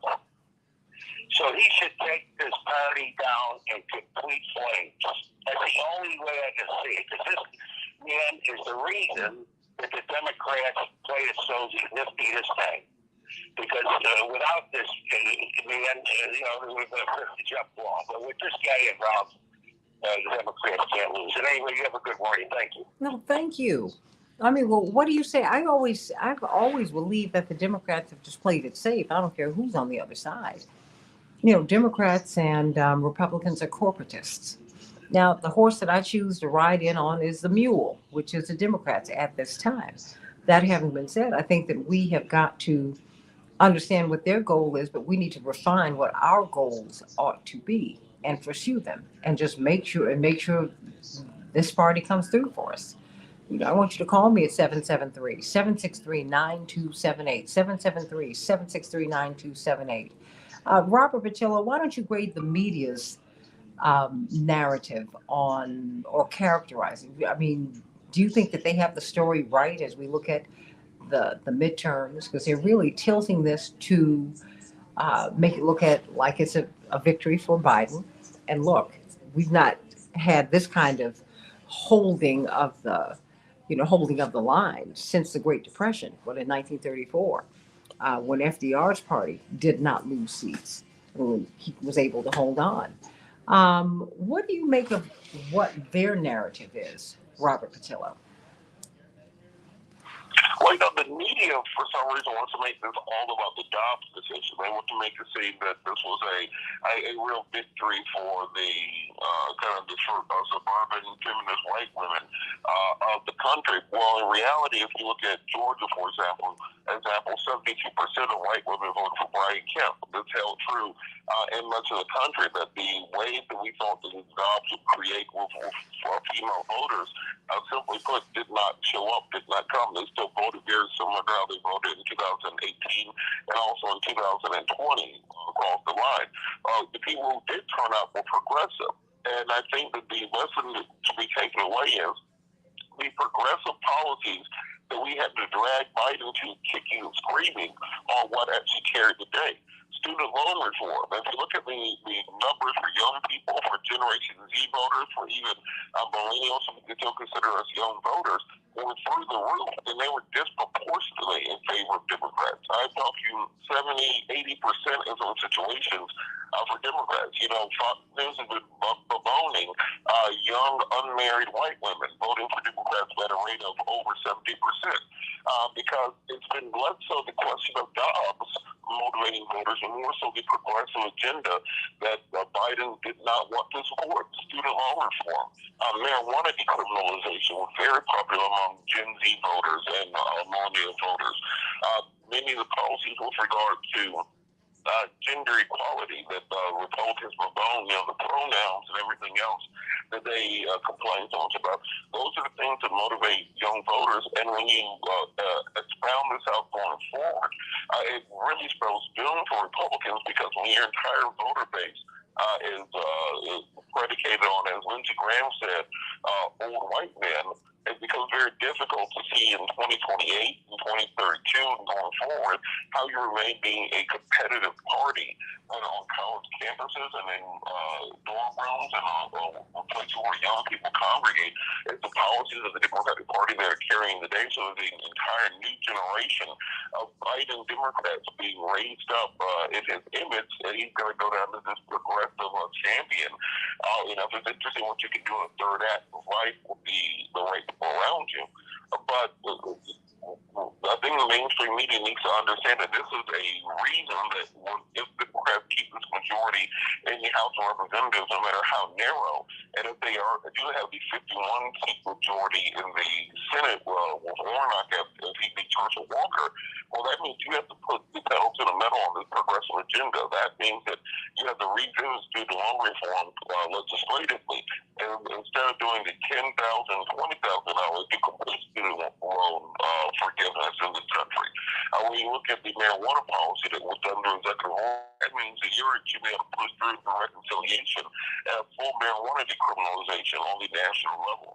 I think that this is the lesson should be taken away is that America is no longer afraid of progressive policies. America is no longer afraid of being called socialist and Marxist. America is no longer afraid of actually moving the nation forward as the boomer generation, quote unquote, keeps the state, the millennial Gen Z generation, are only moving the nation forward. Call us at 773-763. 9278 773 WCPT. Robert from Gurnee. Robert, what's on your mind today? I want to second what the gentleman just said. This election, all it points to, if you're really being astute and looking at things, there's been a line drawn in the sand. And over on the left, there are people that are really talking about freedom. That's becoming the catchphrase. And on the right, we're seeing a Christian autocracy where there is absolutely no freedom. And that's all that the electorate saw. They saw this sort of line in the sand. And Dwight is absolutely right. The Democratic Party needs to talk about progressive issues. Needs to quit being afraid of words like socialism. Every time you go and try to negotiate a raise, you're acting like a socialist. I mean, don't be afraid of these words. It's like the way we were afraid to call the Republican Party fascist. As soon as you started calling them that, it stuck. Because people see it in everything. We got to be willing to take a different tact on this whole thing to solve these new problems. Because Dwight's right. Trump is not going away. So what makes you say?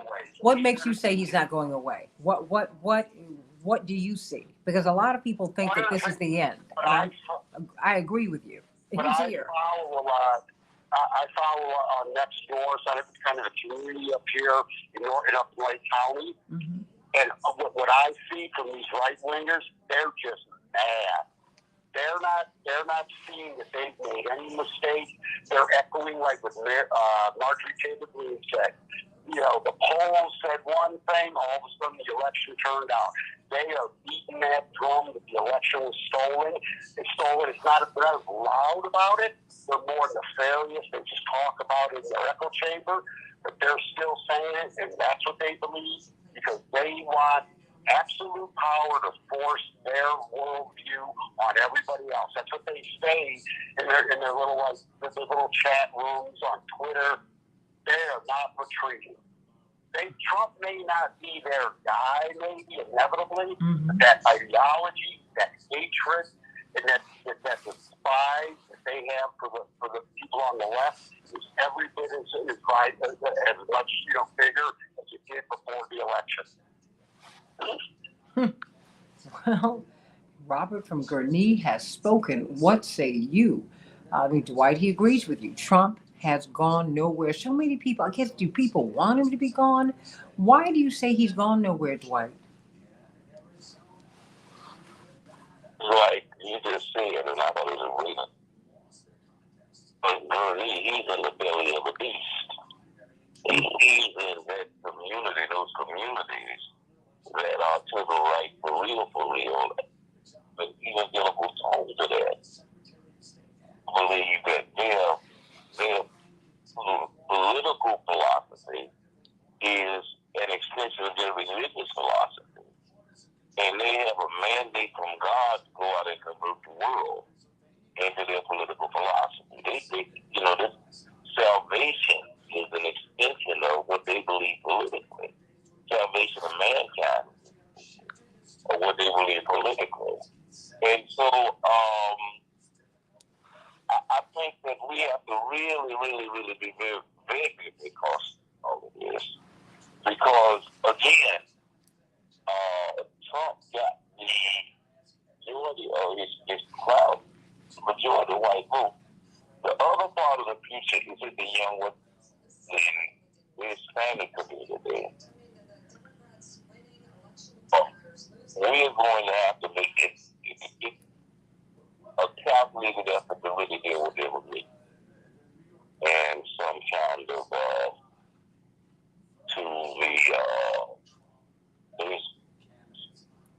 if we want to convert them, because they, by nature, conservative.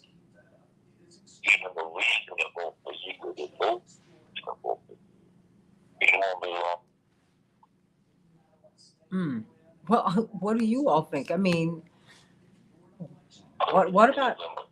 Well, I mean, because the thing is, many of us are loath to concede that Trump is going nowhere. State Senator Lena Taylor. But what's interesting about your state? Well, there's Milwaukee and there's Wisconsin. There's Chicago and there's Illinois. I mean, you all cover the waterfront in Wisconsin, like so many states do. But I mean, in Wisconsin, Illinois, there's some. When you leave Chicago, I mean, they play country and western music. That's no shade. I'm a musician. I love all music when it's great. Okay, so, but I'm not saying Shania Twain. I mean Patsy Cline and Hank Williams. It's the culture. I'm not mad at anyone. I'm just describing what I see when I'm going out there to get some fresh cheese in Wisconsin. Really. It's just you're dealing with Madison, Milwaukee, no, Kenosha. Oh, is Daryl there? Yeah. Yeah. These but seriously, State Senator Taylor, Trump is real. Trumpism is real. Or am I imagining things? You have brats. You can have brats and cheese curds. At the Packer and Cowboy game, the guy said, we're going to pass out brisket sandwiches for all the Cowboy fans, and we're going to pass out cheese curds for the Packer fans. So, yeah, you can have, a very different extreme that exists. And, the only thing that, I can do is share what I've experienced from my, little almost decades of doing this, and what I saw, and I said it earlier, on this call, this interview, as well as previously, like you said, like a year ago, if you don't concentrate on moving individuals who have experienced voter suppression, 175 polling locations closed. People going to polling sites and not being notified their polling locations were closed. 260,000 people had that experience. And that's why many people went to the polling locations even this time and didn't know where to go because they've not been notified. Only 10% about of the people have been notified. All of those things, when candidates are shut down in the primary, all of those things chip away a little bit at voters. And so it's not that we did not have a robust effort in the end, like what Daryl spoke about. It's that robust effort trying to dig us from where we were got us only to 25,000 versus maybe doing that robust effort a little earlier, as it had been suggested, having a plan for a Black vote, and most importantly, identifying someone on a campaign to be able to address those issues. It's the thing that matters, and I'm saying this because the party has these issues not just in Wisconsin. These are the kind of things that I've, heard Senator Nina Turner speak about. In Ohio, these are things that we are seeing have happened. Things that have happened. They pulled out, taking, the Black voter out. They pulled out of some races that were really possible races. Just needed a little more oomph. We lost a congressional seat that Brad Taft ran in. Brad is one of my colleagues in the state Senate, and that small margin that he lost by, it is more dollars, more on the ground in doing that work. So we are a conflicted state. I told you, we blue with red polka dots or red with blue polka dots. Either way it goes, there's some purple going on here. So you have to remember, even as a candidate, you've got to be able to talk to all of those populations. And in America, you're seeing the kind of divide that we've seen in Wisconsin for like a decade, and you always jokingly say it, Santita, that I'm one of the runaway senators. Well, that divide that we had with those recall elections for Scott Walker, that divide that we've seen in our elections in that way, that's what the country now is seeing, I think, at a in a greater sense. And so the only thing I can tell you that works in that is helping to distinguish candidates very clearly and getting there early. Quality candidates and engaging the people. Everybody going to get some closing thoughts from us, as we do a real post-mortem on these elections. I just felt, having spoken with each of you individually and having spoken to a lot of other people collectively, said, there's a disconnect between what the media, the cheerleading that they're doing, and the real work that has to be done. I mean, Democrats ought to be registering people to vote right now, Daryl Jones. I mean, they ought to be doing that. I mean, they ought to be grabbing every high school senior they can. Reverend's been saying that only for 50 years. Why don't you make it an issue? You act like, we won and democracy won. Are you joking? I've not seen that yet as an African-American Daryl Jones. I'm waiting for that. Fascism, I've known that. That's not new. Can you say J. Edgar Hoover, Attorney Daryl Jones? I mean, really, stop it. Stop with all of these falsehoods that we like that give some other people some comfort, because that's not been my reality. Now I'm really trying to get America past fascism and I'm trying to move it toward democracy. Absolutely. Oh my goodness, President Trump, he was going to use the IRS to go after people politically. That's what they do all the time. Haven't you gotten letters because you got politically active? Come on now, Daryl Jones, your final thoughts. Well, Santita, you're absolutely on point. What needs to happen now is that we do need to start preparing. We're behind for 2024 as we stand.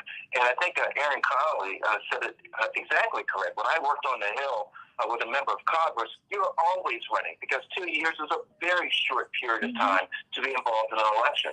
So as we prepare for 2024, we need to be registering people to vote now. You can rest assured that while we're down in Georgia for the runoff election, not only are we going to be pushing people that are already registered and eligible to vote in the runoff election, but we're going to be registering people for 2024 because the 2024 begins today. It begins now. We've got to be laying the groundwork and be certain that we have our people in place. Look, I've heard all the discussion with regards to how well the Democrats did with regards to the various elections across the country in terms of maintaining their balance.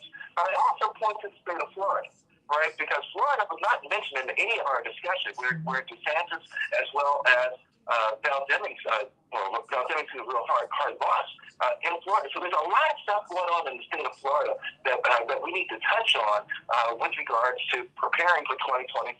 I think Florida serves as one of our calling pieces with regards to preparation for 2024. Because remember, it's in Florida that they took 2 black congressional districts, made them 1, and reduced the black representation, and then had the Supreme Court sign off on it.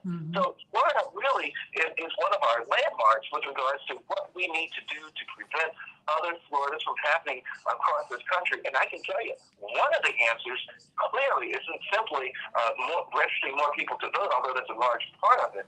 One of the answers is going to lie in pushing for that federal referendum with regards to the standards for the Freedom to Vote Act and having the same standard apply across the country. It will address all the issues that we've been talking about this morning in the 2024 election, Santita. So my parting words is going to be, find the one, get them registered, get involved with an organization, and get people registered to vote. 2024 is much closer than we believe. Hey, everybody, it's already here. Literally, everybody, look at your watches. Just under 1 minute. Closing thought, Aaron Connolly. Well, thank you, Daryl, for that marching order for us. I think we need to keep all of those things in mind and more. And I just want to shout out that for those pundits saying that Georgia doesn't matter, do not listen to that. That's not true. We got to fight in Georgia. We have to fight in Florida. We have to keep fighting in Ohio. We can't give up on Pennsylvania and let it fall back into the purple category. All of that needs to continue now. This is This is not something we can take a rest on. So if you can, volunteer in Georgia, make those tests, make those calls, do your piece. But is ongoing, and we have to always act like it. The struggle never ends. Dwight McKee, your closing thought.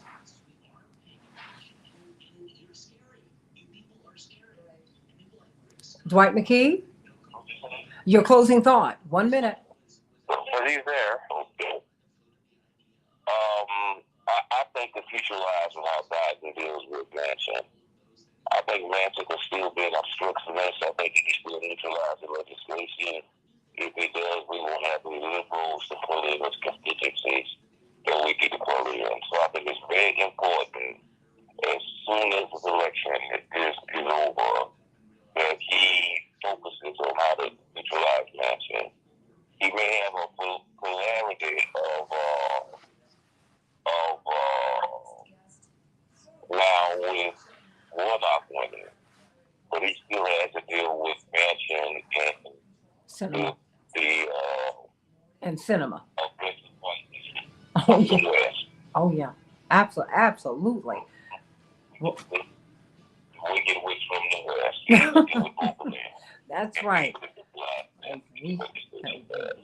And we're holding my girl Erin responsible for bringing her back from the dark side. 1 minute belongs to you. Oh my goodness, just under a minute. Attorney Robert Patillo. We have to look at the effect that the string of voter suppression laws nationwide had on these elections and figure out how to counter it better. Like I said, we saw in Georgia, every single statewide Democratic candidate lost by 200,000 votes. It's a complete step back from what we saw in 2018 and 2020. So we have to figure out a better way to counter this. I think also Biden immediately when the next Congress begins has to start working on comprehensive immigration reform. While you have the wind at your back, you cannot take your foot off the gas pedal because they're consistently fighting to push back this agenda. Everybody, vote. And you know what? Ask questions of the corporate media. They have a narrative. They have a point that they are selling. It's called programming for a reason. But you're the one who has to think. We have to start registering these high school seniors to vote. We have to start registering people to vote. We need to make voter registration automatic. Automatic. Just like you got a birth certificate, even if you don't give them your name, you get a birth certificate. It's automatic. It's automatic. You turn 50, you get an AARP card. It's automatic.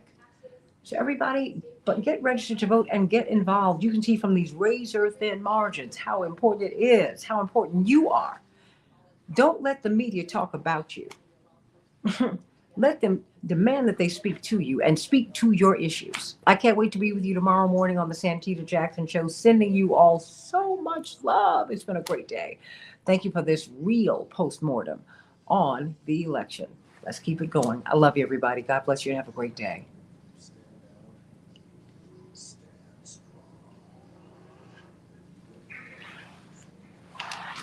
Do you all have anything else you all want to say before I sign off here?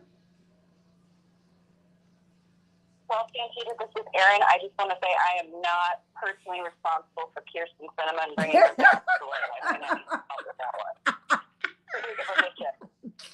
one. Woo! I knew I'd get a rise out of you this morning, girl. You knew it. I love it. What did she say? Wait. Don't you just stop putting this chick on me. Would you stop saying that, please? Oh man, you. Now, while you're in Detroit, Santita, make sure you go to a Coney Island. Best Greek salads in America are in Detroit. Where? You know what? I will do that, and I'm going to go to Motor City Soul Food. I will go there because I'm not that far. Because I'm gonna tell you, I had a salad last night that was out of sight, and I couldn't finish it. It was like a really big salad. Oh man, they had chickpeas. I mean, it was just, and I mean, this dressing was fabulous. It was great. I love Detroit. The people here are very welcoming. They're very warm, and it's just a very down home place. It really, really is. And you know, you have a lot of sophistication here, but you have a lot of people just real basic, and I just love it. I love it. Oh, I love it so much. My mother came with game with me a few times. She said, "You really love." I said, "I love Detroit. I love it. Love it. Loved my Detroit crew when I was at Howard University. Love y'all. Oh, love you." So everybody, I hope you have a great day. Does anyone else have anything else to say? Robert, Dwight, State Senator Taylor. I don't know who's still there. Attorney Jones has probably gone to court. Does anyone else have anything to say? Have a good day. Hey, you too. You have anything else you want to say, Senator? God bless. Okay. No, have a good day. God bless. God bless everybody. God bless you. Love you, love you, love you. See you tomorrow, God willing, on the Santita Jackson Show. God bless.